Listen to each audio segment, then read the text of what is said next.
Bonjour à tous, on l'avait enterré en début d'année, on ne parlait plus que de lui ces dernières semaines. Les étrangers l'avaient vendu en 2008, il a fait plus de 40% depuis début mars, loin devant le CAC 40 ou l'Eurostoxx. Le Japon est au cœur des préoccupations aujourd'hui. Alors qu'en pense notre spécialiste des marchés asiatiques? Le président de Ceres Asset Management est avec nous en plateau. André Marini, bonjour. Bonjour. Alors, qu'en est-il du Japon après ces derniers mois de hausse? Bien, c'est la situation globale du Japon qui s'est améliorée en même temps que la situation asiatique. Et par rapport aux bourses, comment ça a évolué? La bourse a bien monté à partir de mars, comme vous disiez, et particulièrement le mois de mai a été très favorable. Par rapport au reste du monde? Par rapport au reste du monde, si on prend l'Asie, c'est moins bien, puisque ça a monté à peu près 10%, alors que l'Asie a monté 40-50%. Et si on prend l'Europe et l'Amérique, c'est beaucoup mieux, puisque l'Europe et l'Amérique n'ont pas monté. Comment on l'explique ça? Eh bien, parce que le Japon bénéficie de la reprise en Asie, des plans de relance multiples et variés en Chine, en Corée, à Taïwan et également au Japon, parce que le Japon a fait un plan de relance qui est à peu près équivalent à 8% du PIB, ce qui est très élevé et qui a été concentré sur la protection des PME, qui constituent 90% de l'économie japonaise. Donc ça, finalement, c'est les éléments qui ont permis aux bourses... Plus ça, il faut ajouter de mieux performer. Oui, et puis il faut dire que les indicateurs, nombreux indicateurs sont positifs. Alors lesquels?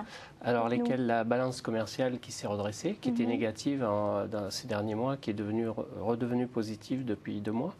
Il y a également tous les indicateurs de confiance des consommateurs, confiance des PME, l'indice Economic Watchers. Bon, beaucoup d'indices sont mieux et en particulier l'indicateur des acheteurs, le PMI, qui est presque au niveau de 50, qui est un niveau qui indique l'expansion.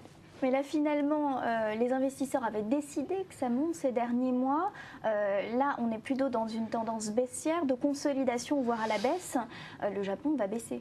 Non, c'est une correction et les corrections sont normales. Quand vous avez gagné 40% en 3 mois, c'est normal qu'on respire un peu. Donc là, on va perdre 10%. Ça se peut, mais bon, 10%, c'est pas... Comment vous voyez les prochains semestres? Est-ce qu'on doit sélectionner le Japon pour la suite? Je le pense parce que l'évaluation du Japon est très modeste aujourd'hui, comparée aux 10 dernières années. On a une évaluation, le price to book est à une fois. Les rendements sont à 1,8%, ce qui est beaucoup plus élevé que la moyenne des 10 dernières années, qui était à 1,2%. Et puis, les entreprises sont très peu endettées, sont très restructurées et elles vont bénéficier très rapidement de la reprise des bénéfices. Les coûts d'entrée dans les entreprises japonaises ont beaucoup chuté avec la chute du pétrole, des matières premières. Le yen est très fort contre le dollar et donc les entreprises, à la moindre reprise de la demande, vont gagner beaucoup d'argent. Parce que c'est un exportateur, le Japon, par rapport à ça. Est-ce qu'il va y avoir des relais?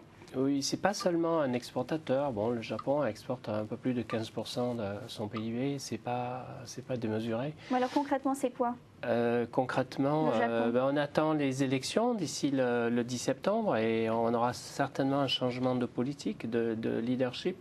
Et probablement le nouveau gouvernement, s'il est issu du Parti démocrate, favorisera la consommation au lieu de l'investissement. Et donc on peut avoir un grand changement psychologique. Et donc le Japon est un marché très intéressant. Alors par rapport à ça, vous avez plus de 14% d'avance par rapport à l'indice de référence. Comment vous l'expliquez? Eh bien, on avait investi sur des valeurs industrielles, sur des valeurs cycliques, et puis également sur des valeurs de croissance à peu près à égal.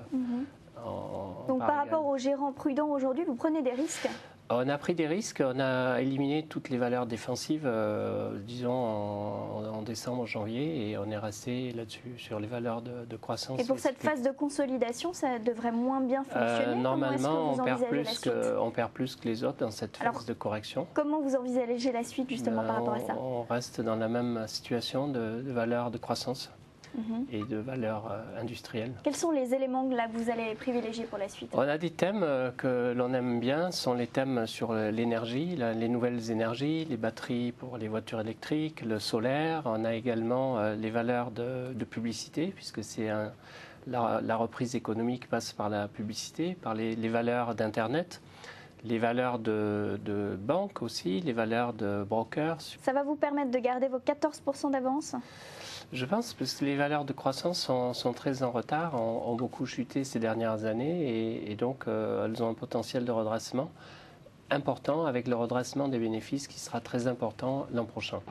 Merci beaucoup, André Marini. Merci.